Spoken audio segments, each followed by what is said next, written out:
মৌসুমে বিদ্যুতের সর্বোচ্চ চাহিদার মধ্যেই যান্ত্রিক ত্রুটির কারণে আবারও বন্ধ হয়ে গেছে দিনাজপুরের বড়পুকুরিয়া তাপবিদ্যুৎ কেন্দ্রের একটি ইউনিটের উৎপাদন। আসসালামু আলাইকুম, দিনাজপুর টিভি.com এর জাতীয় সংবাদে আপনাদের স্বাগত। জাতীয় গ্রিডে বিদ্যুৎ সরবরাহ কমার পাশাপাশি এই বিদ্যুৎ কেন্দ্রের অচলাবস্থায় পার্শ্ববর্তী কয়লা খনিতেও বড় ধরনের সংকট তৈরি হয়েছে। 525 মেগাওয়াটের ক্ষমতা সম্পন্ন এই বিদ্যুৎ কেন্দ্রের 1 নম্বর ইউনিটটি গতকাল শুক্রবার সকালে হঠাৎ বিকল হয়ে পড়ে।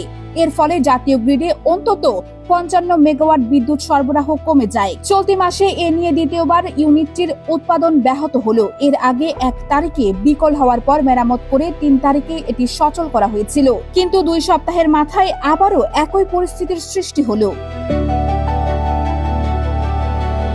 বিদ্যুৎ উৎপাদন ব্যাহত হওয়ার এই প্রভাব সরাসরি গিয়ে পড়েছে বড়পুকুরিয়া কয়লা খনির উপরেও। কেন্দ্রটি পূর্ণ ক্ষমতায় চলতে না পারায় খনি থেকে চাহিদা অনুযায়ী কয়লা সরবরাহ করা যাচ্ছে না। স্বাভাবিক অবস্থায় বিদ্যুৎ কেন্দ্রের 3টি ইউনিট চালু রাখতে প্রতিদিন গড়ে 4,500 মেট্রিক টন কয়লার প্রয়োজন হয়। তবে উৎপাদন ব্যাহত হওয়ায় কয়লার ব্যবহার ব্যাপকভাবে কমে গেছে। এতে করে কয়লা খনিতে এখন তীব্র স্থান সংকট দেখা দিয়েছে। সংশ্লিষ্টরা জানিয়েছেন, খনির ইয়ার্ডে বর্তমানে প্রায় 6 লাখ মেট্রিক টন কয়লার বিশাল মজুদ পড়ে রয়েছে, যা স্বাভাবিক ধারণ ক্ষমতার চেয়ে অনেক বেশি।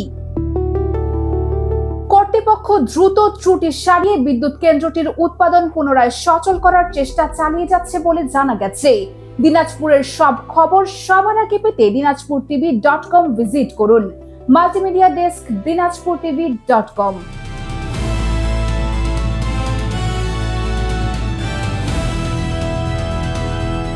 দিনাজপুর টিভি মানুষের জীবনের কথা বলে।